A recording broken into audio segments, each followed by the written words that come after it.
Baik, malam ini kita akan membahas satu tema, yaitu pengaruh relasi orang tua dan anak pada pernikahan anak. Pengaruh relasi kita sebagai orang tua dengan anak kita, bagaimana itu nantinya mempengaruhi pernikahan anak kita kelak. Jadi yang akan kita bicarakan malam hari ini tentang relasi kita dengan anak kita, juga nanti ada satu tetap berkaitan dengan relasi kita dengan pasangan kita yang dilihat oleh anak kita dan nantinya itu mempengaruhi pada kehidupan pernikahannya kelak begitu. Jadi materi ini saya pikir berguna bagi kita yang memiliki anak yang belum menikah, ya, menjadi cermin untuk kita memperbaiki apa yang kurang, membereskan apa yang pernah tidak beres dalam relasi itu, supaya anak kita nantinya ketika mereka sudah waktunya menikah, mereka bisa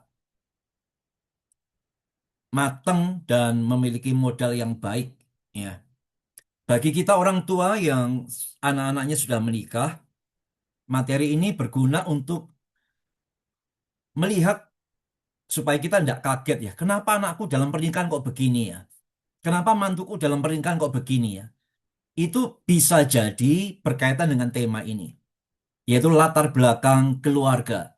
Latar belakang bagaimana kita mendidik mereka waktu kecil, waktu muda, dan bagaimana mereka kemudian mengaplikasikannya, meneruskannya dalam kehidupan pernikahan mereka. Dan sebenarnya tidak ada kata terlambat, ya. Jadi meskipun kita mungkin pernah merasa gagal sebagai orang tua pada masanya, tetap ada waktu untuk memperbaiki. Tetap ada waktu untuk pemulihan. Tetap ada waktu untuk rekonsiliasi. Saya pikir tidak ada orang tua yang sempurna ya. Anak-anak kita itu bisa tersakiti gara-gara relasi kita dengan pasangan kita, atau tersakiti ya karena relasi kita dengan anak kita yang tidak baik. Ya, hal semacam itu perlu dibereskan ya. Bahkan termasuk ketika anak-anak kita sudah menikah. Ruang pemberesan tetap terbuka, ruang rekonsiliasi tetap terbuka untuk membereskan kesalahan-kesalahan masa lalu, dan itu sangat baik sekali ya. Itu pasti akan mempengaruhi banyak hal. Baik, kita langsung aja eh, memulainya dengan membaca firman Tuhan dalam Efesus 6 ayat 4. Demikianlah firman Tuhan, dan kamu bapak-bapak, janganlah bangkitkan amarah di dalam hati anak-anakmu, tetapi didiklah mereka di dalam ajaran dan nasihat Tuhan. Jadi di sini untuk orang tua ya, sudah ada peringatannya yang negatif yang tidak boleh dilakukan waktu kita berrelasi dengan anak-anak kita. Ya, janganlah membangkitkan amarah di dalam hati mereka. Amarah dalam hati mereka yang disebabkan karena pola relasi kita dengan anak-anak kita yang salah. Kita yang terlalu otoriter, kita yang kasar, yang telah menyakiti mereka, atau amarah mereka karena melihat kita yang tidak adil memperlakukan pasangan kita. Itu pun bisa menyebabkan mereka marah. Dan itu mesti dihindari. Tapi bukan hanya jangan, bukan hanya dalam area negatif, tapi juga ada yang positif yang harus dilakukan, yaitu mendidik mereka dalam ajaran dan nasihat Tuhan. Jadi ternyata Tuhan menekankan bagi kita orang tua dalam berelasi dengan anak-anak bukan hanya menghindari yang salah, bukan hanya menghindari yang negatif, yang bisa berdampak buruk bagi perkembangan mereka ke depan, tapi juga melakukan yang aktif, yaitu mendidik di dalam ajaran dan nasihat firman Tuhan. Baik, kita akan memulai dengan begini. Relasi orang tua dan anak itu ternyata bukan hanya mempengaruhi perkembangan jiwa anak, tetapi juga akan mempengaruhi relasinya dengan keluarganya sendiri kelak ya. Bagaimana anak itu nanti dengan pasangannya atau dengan anak-anaknya. Ternyata Anak-anak kita nantinya, pola rumah tangganya, pola relasinya dengan pasangan dan anak-anaknya itu dipengaruhi oleh cara kita berelasi dengan mereka saat ini. Nah, ini menjadi penting ya. Ini seringkali menjadi bagian yang terlewatkan oleh kita. Seringkali kita tidak pikir panjang apa yang kita lakukan dengan anak-anak kita dan bagaimana itu membawa dampak jangka panjang. Seringkali kita hanya memuaskan emosi kita sesaat dengan kata-kata yang tidak terkontrol, dengan ya bahkan ya perlakuan-perlakuan yang kasar. Kita pikir kita orang tua, kita punya kuasa, tapi kita sudah salah di dalam berelasi dengan mereka. Dan tanpa disadari, itu bukan hanya mempengaruhi perkembangan jiwa anak, tapi jangka panjangnya, rekaman itu akan terus ada di dalam otaknya, dalam ingatannya, dan akan melahirkan pola. Oh, begini loh jadi papa, begini loh jadi mama. Bagaimana sih dengan pasangan, bagaimana sih memperlakukan anak-anak? Itu rekaman masa lalu itu sangat kuat sekali. Sehingga ketika orang tua itu memiliki pola relasi yang baik dengan anak, maka itu akan memberikan modal yang positif untuk satu hari kelak ketika anak kita menikah. Itu sudah ada modal yang baik, ada contoh yang baik, ada pola yang baik yang bisa diteruskan. Hanya tadi masalahnya ketika kita tanpa sengaja memberikan modal kepada anak-anak melalui pola relasi yang buruk, itu yang akan jadi PR untuk masa depan anak kita. Nah, sekali lagi, relasi kita dengan anak kita bukan hanya mempengaruhi perkembangan jiwa mereka, tapi mempengaruhi relasinya dengan keluarganya kelak. Bagaimana dia berelasi dengan pasangannya atau dengan anak-anaknya. Jadi kalau kita punya anak yang sudah menikah ya, dan kita tidak setuju dengan apa yang dia lakukan dengan pola pola-pola relasinya, kadang-kadang sebagai orang tua kita harus introspeksi dulu. Mengapa anak kita menerapkan pola ini dengan pasangannya, dengan anak-anaknya? Mungkinkah itu warisan yang tidak sengaja kita wariskan untuk dia? Kita sih tidak berniat mewariskan yang buruk ya. Tidak ada orang tua yang berniat mewariskan yang buruk. Cuma ya kesalahan masa lalu itu sudah terwariskan dengan sendirinya tanpa kita sengaja melakukannya. Maka saya katakan di awal tadi, kalau itu sudah terjadi, tidak ada kata terlambat. Tetap terbuka ruang rekonsiliasi. Ya, kita bisa ngomong dengan anak kita yang sudah menikah itu. Kita bisa ngomong dari hati ke hati, mengapa kamu begini, mengapa kamu begitu.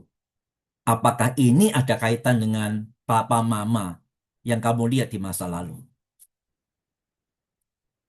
Nah, kalau iya, ya kita minta maaf. Minta maaf, papa mama sudah mewariskan yang salah, meneladankan yang keliru. Ayo potong sampai di sini. Jangan kamu lanjutkan kepada pasangan dan anak-anakmu. Nah, itu tetap ada ruang rekonsiliasi semacam itu ya. Tapi bagi kita yang anak-anak kita belum menikah, ini waktunya untuk kita mewariskan pola-pola yang baik. Menurunkan contoh-contoh yang baik.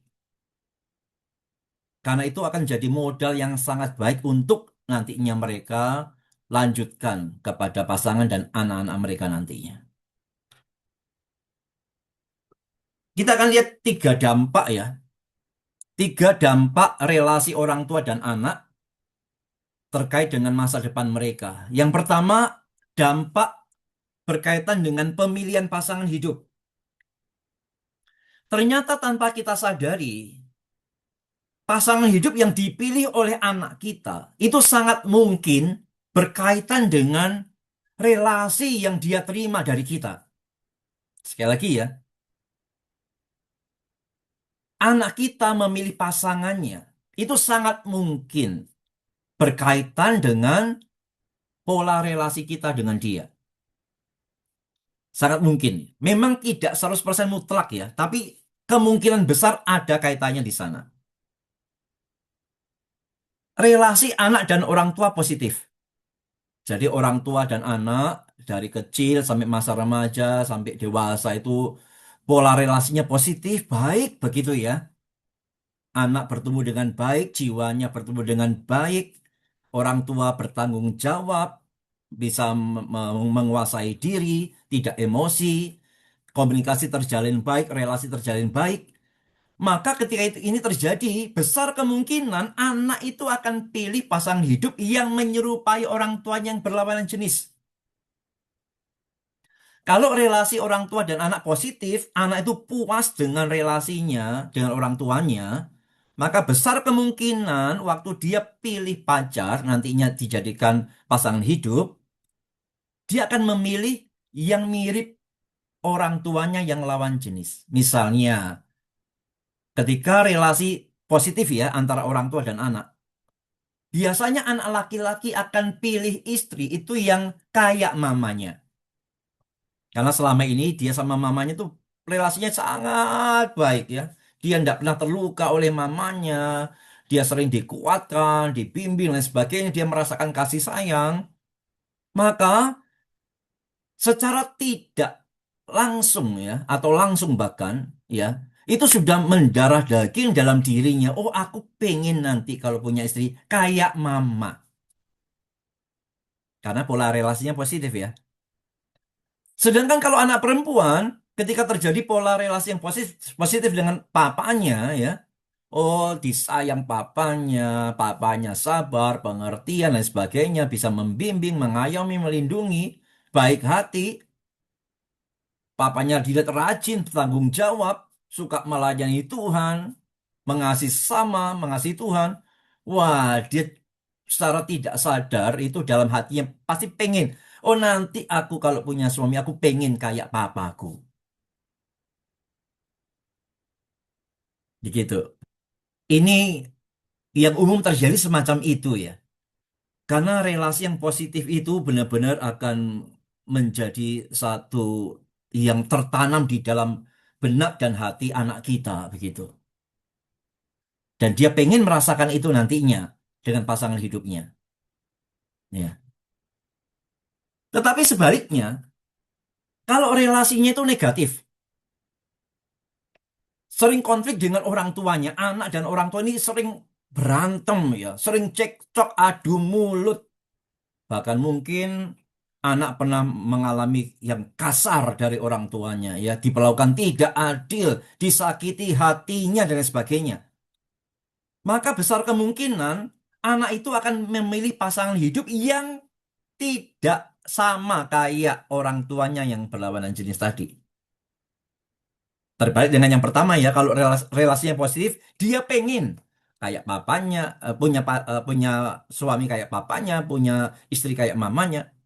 Tapi sebaliknya kalau pola relasinya itu negatif, dia itu tersakiti, merasa diperlakukan tidak adil, dikasarin dan sebagainya, maka terjadi sebaliknya. Dia tidak pengen punya suami kayak papanya, punya istri kayak mamanya. Ya. Maka anak perempuan akan memilih suami yang gak sama kayak papanya. Nggak mau aku kayak papanya, kayak papaku nggak mau. Anak laki-laki akan pilih istri yang kebalikan dari mamanya. Nggak mau aku punya istri kayak mama tuh, nggak mau. Semacam itu, saudara ya. Ini yang perlu kita sadari. Jadi pola relasi kita dengan anak kita itu membawa dampak besar waktu mereka nanti akan memilih pasangan hidupnya. Ya meskipun tidak mutlak, tapi kemungkinan besar ada dampak ya dalam pemilihan pasangan hidup nantinya. Mengapa demikian, saudara? Mengapa terjadi pola yang seperti itu? Kalau relasi positif, anak laki-laki pengen punya istri kayak mamanya, anak perempuan pengen punya suami kayak papanya. Tapi kalau relasinya negatif, anak laki-laki pengen punya istri yang nggak kayak mamanya, yang perempuan pengen punya suami yang nggak kayak papanya. Mengapa terjadi semacam itu? Ada alasan kuatnya begini. Sebenarnya di dalam jiwa manusia ya, dalam memilih pasangan hidup, itu ada dua hal yang secara sadar tidak sadar itu ada di dalam jiwa begitu. Ada dua faktor, yaitu faktor familiarity atau seberapa asingnya atau tidak asingnya orang itu. Jadi seseorang itu akan memilih pasangan hidup yang baginya itu tidak asing, ya. Dia kenal baik kira-kira begitu. Dan faktor yang kedua adalah faktor security atau seberapa aman dia kalau menikah dengan orang itu. Nah, ini adalah dua hal faktor yang dua faktor yang ada dalam jiwa manusia pada waktu dia memutuskan akan menikah dengan siapa. Tentu yang pertama dia tidak ingin menikah dengan orang yang dianggapnya asing atau tidak ingin menikah dengan orang yang dianggapnya tidak akan memberikan rasa aman. Maunya nikahnya dengan yang baginya tidak asing dan bisa memberikan rasa aman. Nah, dari dua faktor ini, faktor rasa aman itulah yang dominan sekali. Seseorang itu memilih pasangan hidup, dia pengen rasa aman. Nah, apa kaitan dengan relasi yang dia terima dari orang tuanya? Katanya begini, jika relasi dengan orang tua itu positif, maka sang anak merasa aman dengan relasi positif dari papanya, dari mamanya. Maka dia akan memilih pasangan yang serupa dengan orang tuanya. Karena baginya, waktu dapatkan sosok yang semacam itu, sosok kayak papanya, kayak mamanya, baginya ini tidak asing lagi. Pacarku ini kayak mamaku, pacarku ini kayak papaku sifatnya. Dan memberikan dia rasa aman. Wah, kalau aku nikah sama dia, aku pasti rasa aman lah. Dia itu mirip mamaku, dia itu mirip papaku. Ketika relasinya positif ya. Sebaliknya jika relasi orang tua dan anak itu negatif, maka anak memilih untuk tidak memilih pasangan yang tidak serupa dengan orang tuanya. Kenapa? Karena meskipun rasa asing, anak itu merasa lebih aman. Oh, aku nggak mau dia tuh kayak papaku. Ya, nggak aman aku, ngeri papaku itu sama aku. Oh, aku nggak mau sama dia tuh, dia kayak mamaku, ngeri itu mamaku. Jadi itu yang terjadi ya. Ya, itu ada di dalam jiwa manusia ya. Jadi sangat mempengaruhi akan keputusannya menikah dengan siapa. Itu ternyata terkait dengan pola relasi dari papa dan mamanya terhadap dia. Positif atau negatif itu sangat mempengaruhi. Nah, di sini bahayanya. Ketika kita tidak membimbing anak-anak kita nantinya dalam memutuskan dengan siapa mereka akan berumah tangga, ketika anak kita terbawa keputusannya itu berdasarkan rasa aman dan rasa aman itu disandarkan pada apa yang dialami dari orang tuanya, maka ini ada bahayanya. Oh, aku mau nikah dengan dia karena dia kayak papaku. Aku nikah dengan dia karena dia kayak mamaku. Ini sangat bahaya. Mengapa bahaya? Karena tidak melihat pasangan secara jelas dan utuh. Terlalu cepat menyimpulkan. Oh, aku nggak mau sama dia. Dia tuh kayak papaku. Aku nggak mau sama dia. Dia tuh kayak mamaku. Terlalu cepat menyimpulkan. Atau sebaiknya tadi ya, aku mau sama dia karena dia tuh mirip papaku. Panjang sabar, baik hati, dan sebagainya. Oh, aku mau sama dia karena dia mirip mamaku. Ini terlalu cepat menyimpulkan. Tidak melihat secara utuh, lalu berdasarkan rasa aman dan nyamannya dia memutuskan. Nah, ini bahaya. Bahaya. Dalam kasus relasi yang positif dengan orang tua, begitu anak melihat bahwa orang itu mempunyai kesamaan dengan orang tuanya, anak langsung memutuskan, wah dia orang yang tepat nih. Dia kayak papaku, dia kayak mamaku. Padahal di balik kesamaan, itu ada segudang perbedaan antara orang itu dan orang tuanya. Nah, kadang-kadang seseorang itu memutuskan menikah dengan siapa, itu kan belum terlalu banyak tahu ya. Artinya, ya belum benar-benar kenal banget lah. Maka ketika keputusannya hanya disandarkan pada, oh dia tuh kayak papaku, kayak mamaku, ada satu hal yang dia tidak sadari. Memang bisa kelihatan ada samanya. Tapi bukankah di balik itu juga ada perbedaan segudang bahkan antara sang calon dengan papa mamanya? Nah, ini kadang-kadang tidak dipertimbangkan, tidak dilihat secara utuh. Dia hanya lihat di permukaan, oh dia mirip mama, oh dia mirip papa. Padahal tidak betul-betul mengenal perbedaan-perbedaan yang ada. Dan itu bisa bahaya. Kayak contoh begini, misalnya ya, si anak suka dengan ibunya yang ramah dan suka bergaul. Wah, sang anak ini mengagumi ibunya ya. Oh, mamaku ini orangnya ramah banget. Sama orang itu supel, baik hati, suka bergaul. Ya, akhirnya dia pilih pacar ya, dan kemudian dia pasti yakin, oh ini pasti menikah sama dia ini karena cewek ini kayak mamaku. Ya. Anaknya itu ramah, ya kelihatan sopan, ya, suka bergaul, suka menyapa orang, begitu, ya. Ketika keputusannya hanya disandarkan pada mirip mamanya, tapi tidak hati-hati, maka setelah menikah baru sadar, dia memang ramah kayak mamaku. Dia memang suka bergaul kayak mamaku. Tapi ternyata dia tidak bertanggung jawab. Maunya keluar, jalan-jalan sama teman-temannya, shopping, ngerumpi, ya. Sedangkan dia sendiri di rumah masih kerjakan semuanya. Nah, ini karena tidak melihat secara utuh. Jadi yang punya anak yang nanti yang mau menikah, tolong ditanya sama anaknya. Kenapa kamu mau menikah sama dia?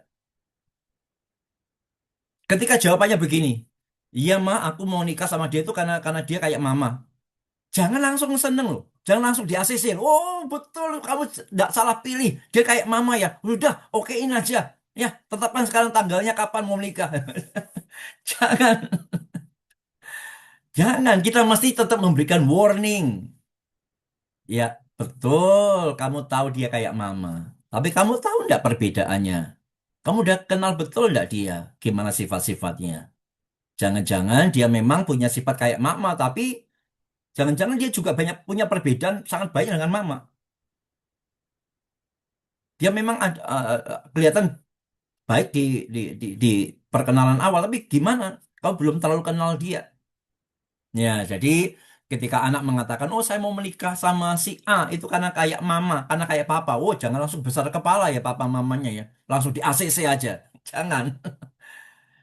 Tetap tuntun anak itu untuk melihat secara keseluruhan, mengenal dengan lebih baik lagi. Ya, karena ini perlu kita sadarkan. Karena dorongan dalam jiwanya tadi loh. Wah, berangan-angan kayak kalau nikah sama dia itu aku aman kayak aku aman sama mamaku kayak aku aman sama papaku. Ya, ini tetap jadi warning ya. Itu bahayanya kalau menyandarkan hanya pada rasa aman yang dia dapatkan seperti dari papa atau dari mamanya. Sebaliknya dalam kasus relasi yang negatif dengan orang tua, begitu anak melihat orang itu beda dari orang tuanya, wah dia langsung simpulkan ini orang yang tepat. Dia tuh tidak kayak papaku, dia tuh tidak kayak mamaku. Padahal lagi-lagi di balik perbedaan ada sejumlah kesamaan antara orang itu dengan orang tuanya yang hanya dia belum tahu saja. Mungkin dia lihat wah dia ini tidak cerewet kayak mamaku. Wah dia ini tidak kasar kayak papaku. Wah, kayaknya cocok sudah. Tapi belum tahu banyak. Jangan-jangan ada banyak persamaan dia dengan papa dan mamanya yang dia tidak sukai tentang sifat-sifatnya itu. Nah, artinya perlu untuk melihat secara utuh, tidak hanya berdasarkan ini mirip mama papa atau tidak mirip mama papa. Contoh ya, anak tidak suka dengan papanya yang pemarah. ya. Jadi dia cari yang kebalikannya yang sabar. Wah, begitu dia kenal cowok yang sabar banget. Dia marah-marah, cowoknya sabar, ya. Dia ngambek-ngambek, cowoknya sabar, begitu. Wah, dia rasa ketemu, wah, ini sudahlah, ini sudah yang tepat, pria yang tepat sudah ini ya. Sudah sabar, orang percaya, orang Kristen ya. Wali cocok sudah, punya pekerjaan, cocok sudah. Ya, langsung jatuh hati karena dia tidak kayak papanya yang kasar. Lalu nikah, tapi tidak lihat secara utuh. Akhirnya baru sadar, dia memang sabar, tapi ternyata males. Tidak ada usaha, tidak ada inisiatif, maunya semua disediakan. Sabar sih, tapi di belakang itu ada sejumlah hal-hal lain yang mengganggu. Dan itu dia tidak mau cari tahu. Nah, yang kita perlu lihat adalah pola relasi kita dengan anak kita. Itu memberikan sumbangsih bagi dia nantinya memilih dengan siapa akan menikah. Nah, kita tetap memberikan input yang baik. Jangan sampai hanya gara-gara mirip papa, mirip mama, atau enggak mirip papa, enggak mirip mama. Ya, karena ini memberikan sumbangsih yang besar, jadi kita mesti tahu pola-pola semacam ini. Anak itu harus mengenal pasangan secara jelas dan utuh sebelum menikah. Ya, sekali lagi ini penting supaya anak kita tidak hanya terbawa pada rasa aman di permukaan. Karena sekedar tadi ya, mirip papa, mirip mama, atau enggak mirip papa, enggak mirip mama tadi. Ternyata pola relasi kita dengan anak-anak kita mempengaruhi termasuk cara mereka memilih pasangan hidup. Kalau kita kemudian menjumpai ternyata anak dan mantu kita itu bermasalah, kita mungkin perlu cek apakah itu ada kaitan dengan cara memilih anak, cara pilihan anak kita dengan pola relasi kita dengan dia sebelumnya. Kalau ada, itu kalau perlu dibereskan, perlu rekonsiliasi, perlu pemulihan. Dampak yang kedua, relasi dengan anak itu juga membawa dampak pada pengelolaan emosinya. Pengelolaan emosinya. Termasuk ketika nantinya dia masuk dalam rumah tangga.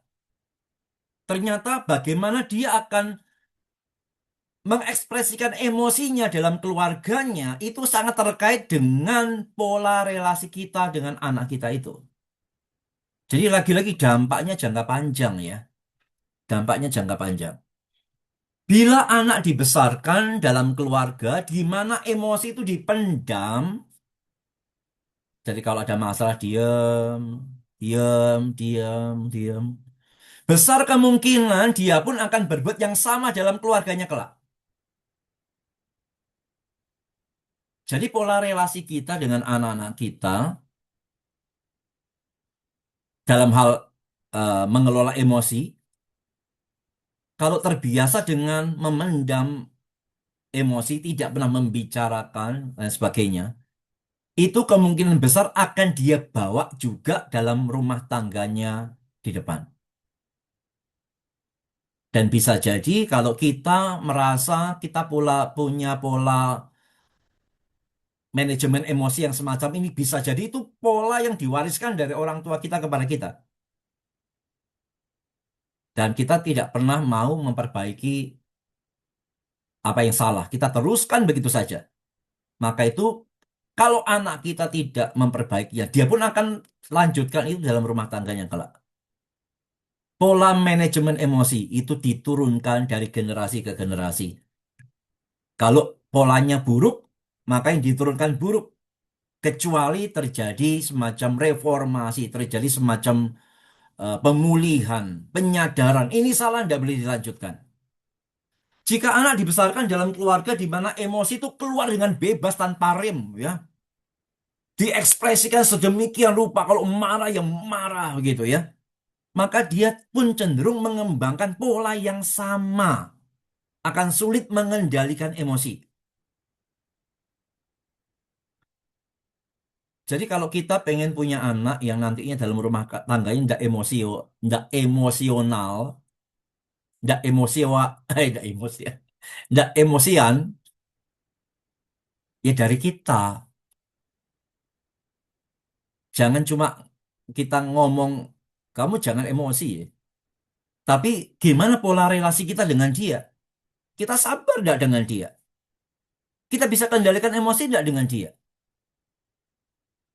Ingat loh ya bahwa tindakan itu khotbah yang lebih keras daripada sekedar perintah ya. Apa yang dilihat itu lebih tertanam daripada sekedar apa yang dia dengar. Ya. Jadi kalau dibesarkan dalam keluarga di mana emosinya itu dengan bebas keluar ya, ya dia akan punya pola yang sama kecuali ada penyadaran, ada pemangkasan dari pola yang salah. Kalau tidak ada itu, biasanya itu akan terbawa, terbawa, terbawa, dan terbawa. Anak yang tidak tahan dengan orang tuanya yang sering bertengkar, ya. Jadi nggak bisa mendengar suara mulai meninggi karena terbiasa dibesarkan dalam rumah yang dimana orang tua itu sering tengkar dan kalau tengkar itu, waduh, adu kekuatan suara ya, berapa desibel ya. Misalnya yang paling tinggi yang menang kira-kira begitu ya. Bayangkan kalau hari-hari dia mendengar nada-nada tinggi terus dari orang tuanya pasti membuat dia nggak nyaman sama sekali. Maka waktu dia menikah, begitu pasangannya sedikit aja suaranya meninggi, wah dia bisa marah sekali. Kenapa begitu? Karena dia langsung peka. Wah ini kayak papaku ini, kayak mamaku ini. Dan tidak bisa terima itu. Padahal mungkin pasangannya ya ndak terlalu tinggi juga lah nadanya, ndak terlalu keras juga lah. Hanya tadi dia itu sangat sensitif dengan nada yang agak tinggi. Karena ada trauma yang dia dapatkan dari pola relasi orang tua sebelumnya. Dia tidak bisa dengan nada tinggi sedikit pun. Ya kita tidak bisa salahkan. Tapi yang semacam ini perlu pemulihan. Ya. Tapi tetap itu menjadi tanggung jawab dari orang tua yang sudah mewariskan satu pola yang salah. Pola relasi yang salah yang tidak bisa menahan emosi, yang meluapkan emosinya begitu rupa. Dan itu ternyata terbawa kepada anak bahkan sampai dalam kehidupan pernikahannya. Karena sekali lagi ya, kita kalau punya anak yang belum menikah, mari kita perbaiki apa yang perlu diperbaiki. Berikan contoh, berikan pola, berikan model yang baik. Bagi kita yang anak-anak sudah menikah, ya sekali lagi tetap ada ruang rekonsiliasi untuk membereskan semuanya. Ya. Dalam hal kehangatan kasih sayang, karena tidak terbiasa, orang tua itu tidak pernah menyatakan kasih sayang atau kehangatan. Ya sama anak itu ya dingin-dingin aja kira-kira begitu. Akhirnya setelah menikah, anak itu menuntut pasangannya harus bisa menyediakan kehangatan itu. Kalau enggak, dia marah sekali. Ini respon yang pertama ya. Jadi dari anak yang tidak merasakan kehangatan kasih sayang orang tuanya, ketika dia menikah, dia itu bisa menuntut pasangannya memberikannya secara ekstra. Karena dia tidak dapatkan dari papanya, tidak dapatkan dari mamanya. Karena selama dididik di rumah, selama belasan tahun itu, atau bahkan sampai 20-an tahun lebih, yang ada hanyalah perintah, omelan, perintah, omelan, perintah, omelan. Dia tidak merasa disayangi, dia tidak merasa diterima, dia tidak merasa dikasihi. Maka bisa jadi kemungkinan pertama waktu dia menikah, dia akan balas dendam itu, aku tidak dapat dari papa mamaku, aku harus dapat dari pasanganku. Dia akan tuntut pasangannya memberikan kehangatan kasih sayang. Kalau enggak, wah dia dicuekin dikit, dia bisa marah sekali. Karena ada luka masa lalu yang belum sembuh. Itu kemungkinan pertama, tapi ada kemungkinan yang lain. Sebaliknya, ketika tidak mendapatkan kasih sayang dari orang tuanya, akibatnya adalah anak itu nggak bisa intim, nggak bisa dekat dengan pasangannya. Justru maunya menjauh, makin jauh makin baik. Kalau bicara ya bicara seadanya lah, ya tentang tugas, keluarga, anak, tapi tidak tentang perasaan masing-masing. Mengapa? Karena dia dari masa kecilnya sampai kuliah, dia tidak pernah mendapatkan sentuhan kasih sayang yang cukup dari orang tuanya. Jadi dalam hal kehangatan kasih sayang, ketika anak tidak memperoleh dari papa dan mamanya, akibatnya itu negatif untuk kehidupan pernikahannya kelak. Negatif yang pertama, dia bisa tuntut itu dari pasangannya, sehingga kalau dia tidak dapatkan dikit aja dia bisa sangat marah dan jengkel. Atau akibat yang negatif yang kedua, ya dia tidak akan bisa intim dengan pasangannya. Ternyata itu semua ada latar belakang dari pola relasi yang orang tua berikan sebelumnya. Tidak memberikan kehangatan kasih sayang. Tapi ketika kehangatan kasih sayang itu dimiliki oleh anak itu, maka hasilnya positif pastinya ya. Di dalam pernikahan, justru dia akan memberikan itu kepada pasangannya. Karena dia sudah dicukupkan, diisi tangkinya dari orang tua, dia bisa alirkan itu kepada pasangannya, tidak pakai menuntut. Dan justru dia juga dia akan bisa intim dengan pasangannya, bisa cerita dari hati ke hati karena dia ya dari masa kecilnya sudah penuh dengan kehangatan kasih sayang itu. Ya, kita sebagai orang tua laki-laki dalam hal ini kita perlu mengintrospeksi ya. Sekali lagi, kalau masih ada kesempatan bagi kita, anak-anak kita belum menikah, biarlah mereka merasakan kehangatan kasih sayang dari orang tua. Jangan cuma isinya di rumah itu ngomel, perintah, ngomel, kritik, perintah, ngomel, kritik, perintah. Itu akan sangat buruk untuk anak kita ke depan, bahkan dalam kehidupan pernikahannya kelak. Dan bagi anak-anak yang sudah menikah, yang kalau kita ternyata melihat itu, waduh kenapa ya anakku ini kok nggak bisa dekat sama pasangannya ya, nggak bisa curhat dengan pasangannya ya. Waduh kenapa anakku ini kok nuntut pasangannya terlalu luar biasa ya. Mesti diperhatikan ini itu ya. Jangan-jangan waktu mereka kecil, mereka tidak cukup dapatkan kehangatan kasih sayang dari aku dan pasanganku. Bereskan itu, bereskan itu. Ya. Dalam hal komunikasi, orang tua yang tidak harmonis, ya, yang sama pasangannya itu selalu cekcok, cekcok, cekcok, begitu. Hubungan anak juga tidak harmonis, sering tengkar, ya, sering adu mulut, bahkan ya pertengkaran terjadi orang tua dan anak, orang tua dengan pasangannya begitu. Maka anak waktu menikah bisa membawa pola komunikasi yang suka seperti itu.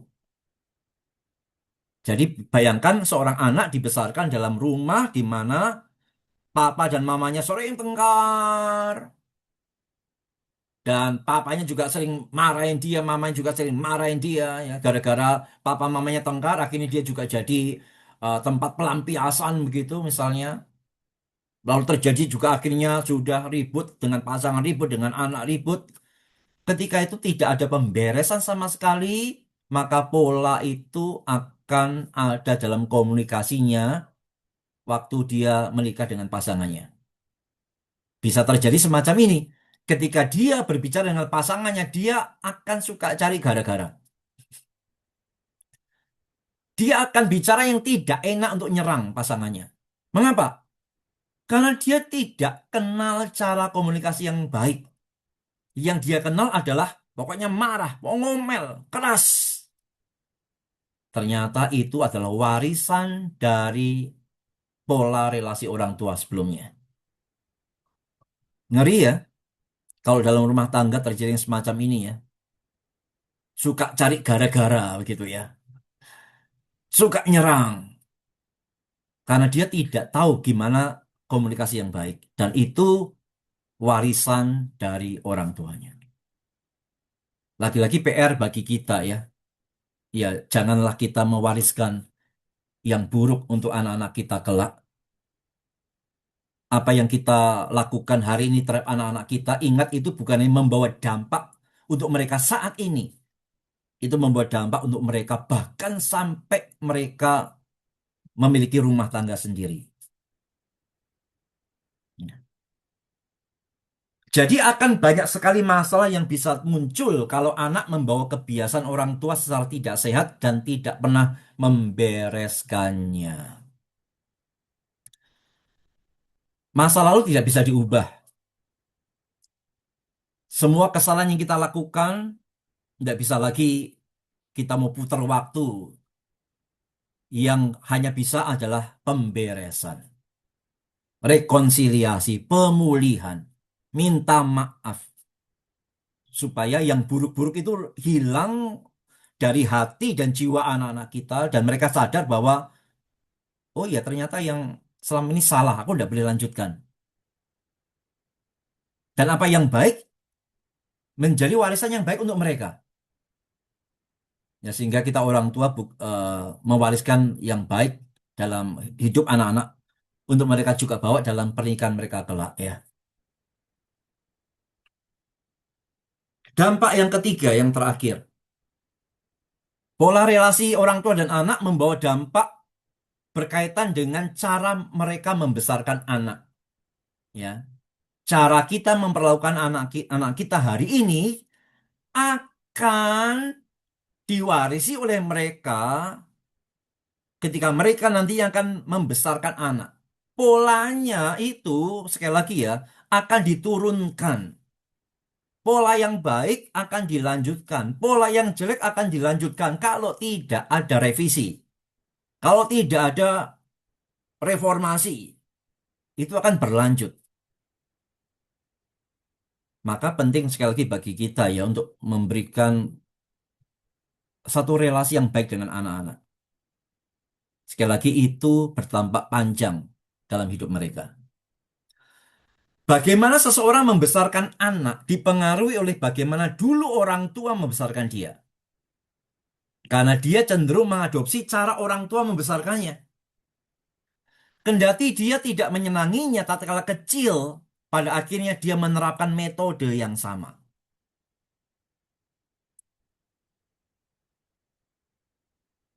Jangan-jangan cara kita mendidik, membesarkan anak saat ini, itu juga pola yang kita waris dari orang tua kita. Kita sebenarnya tidak suka diperlakukan seperti itu pada waktu dulu ya oleh orang tua kita. Cuma gimana ya, itu terbawa begitu saja. Kita teruskan itu kepada anak-anak kita sekarang. Itu tandanya betapa sulitnya memotong rantai dari pola relasi yang salah itu loh. Perlu anugerah Tuhan yang besar sekali untuk memotong, mengkat itu semua. Sehingga yang diteruskan oleh anak kita hanyalah yang baik, yang jelek, yang buruk, yang salah, potong.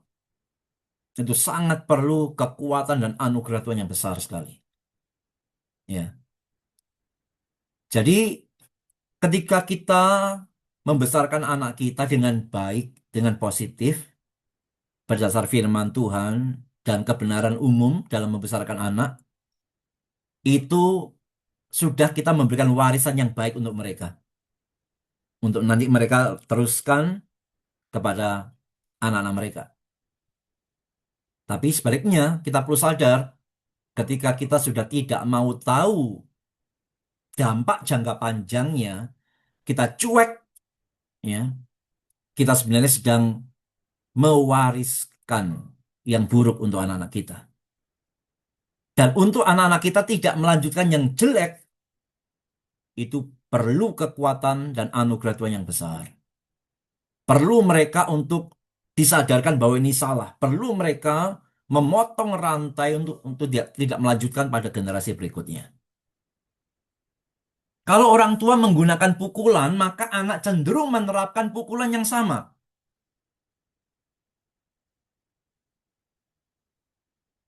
Jadi kalau anak dari kecil sudah suka dipukul ya, maka bisa jadi Meskipun dia tahu dipukul itu udah enak. Seringkali dia tidak punya kekuatan untuk menahan itu terhadap anaknya. Dia lakukan juga. Ya karena tadi ya, bawaan masa lalu yang belum dibereskan itu loh. Itu lanjut lagi untuk generasi berikutnya. Sebaliknya kalau orang tua tidak menggunakan pukulan, anak pun cenderung tidak menggunakan pukulan. Ya. Bila orang tua irit memuji, ya, tidak gampang memuji, anak pun akan irit memuji untuk anak-anaknya kelak. Sebaliknya jika orang tua suka memuji, mengapresiasi, anak pun akan cenderung menirunya. Jika orang tua mengampuni kesalahan, maka anak pun cenderung bisa mengampuni kesalahan. Sebaliknya jika orang tua sulit mengampuni, maka anak-anak belajar untuk sulit mengampuni juga. Jadi betapa kuat ya pola relasi yang anak-anak lihat pada kita orang tua itu sangat mempengaruhi pada kehidupan mereka kelak dalam rumah tangga mereka. Ya, ini menjadi catatan bagi kita untuk kita bangun ya, terbuka mata kita. Oh, aku ndak bisa ini sekedar memberikan satu contoh relasi yang biasa, yang tidak ada effort untuk memberikan yang contoh yang baik. Ya, kita harus banyak lagi belajar bagaimana berelasi dengan anak-anak itu ya. Bukan sekedar itu berguna bagi perkembangan jiwa mereka saat ini, tapi membawa dampak jangka panjang untuk kehidupan pernikahan mereka kelak. Maka berbahagialah orang yang dibesarkan dalam keluarga yang mengerti bagaimana cara membesarkan anak. Mereka tidak usah bersusah payah, anak-anak kita tinggal meneruskan apa yang telah diterima dari kita kepada anak-anaknya mereka kelak. Tapi bagi anak-anak yang tidak dibesarkan dalam keluarga yang mengerti bagaimana membesarkan anak, harus berjuang keras untuk mengembangkan metode membesarkan anak yang baru dan lebih baik. Bagaimana dia yang pertama harus mengkat itu. Aku tidak boleh lanjutkan nih pola relasi dari papa mamaku yang kurang baik, yang tidak baik. Aku tidak boleh lanjutkan ini. Dia mesti menahan itu, tidak boleh lanjutkan. Dan dia mesti mengembangkan yang baru, yang baik. Ini tidak mudah. Kenapa? Karena dorongan untuk melakukan apa yang telah terekam dalam benak itu begitu kuatnya tadi itu loh. Sehingga seringkali tidak bisa mengalahkannya. Tahu bahwa itu tidak benar, tapi aduh gimana itu kadang-kadang tidak ada kekuatan, saudara ya. Itu memberikan kepada kita eh, pengetahuan betapa kuatnya pola relasi yang kita wariskan kepada anak-anak kita itu loh. Sekali lagi, bukannya mustahil untuk anak kita tidak melanjutkan yang buruk. Tidak, tetap bisa. Mereka mengkat apa yang buruk bisa. Tapi tadi perlu melalui rekonsiliasi, perlu pemberesan dari kita orang orang tua kepada mereka. Dan tentu perlu anugerah Tuhan yang besar untuk menolong, untuk tidak melanjutkan yang buruk, kemudian memberikan satu pola yang baru yang berdasarkan firman Tuhan. Maka solusinya adalah harus mengakui kebaikan dan keburukan cara orang tua membesarkan anak. Tidak boleh defensif dan membenarkan perlakuan orang tua yang jelas-jelas tidak bijaksana. Yang buruk, katakan buruk. Yang baik, katakan baik. Kemudian belajar, baik itu dari pasangan, dari firman Tuhan, dari ceramah-ceramah, bagaimana membesarkan anak secara positif. Ya, kita lihat di sini, sekali lagi, betapa pentingnya pola relasi dari orang tua kepada anak. Suka tidak suka, itu anak kita rekam, dan mereka bawa itu sepanjang perjalanan mereka menuju dewasa, dan itu akan sangat mempengaruhi mereka kelak ketika mereka berumah tangga. Ayo, bagi kita, perbaiki apa yang perlu diperbaiki, pola relasi kita dengan anak-anak kita, perlu rekonsiliasi, rekonsiliasi, perlu minta maaf, perlu pemberesan, bereskan. Kalau bisa tidak ada hal yang buruk yang dari kita, yang anak-anak kita akan teruskan nantinya. dalam pernikahan mereka kelak. Baik, materinya selesai di sini. Silakan kalau ada yang mau menyambung, sharing, atau bertanya.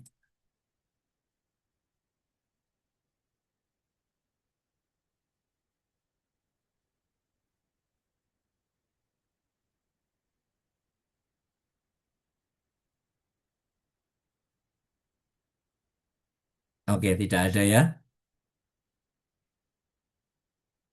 Baik, jika tidak ada, minta contoh Jani boleh tutup dalam doa.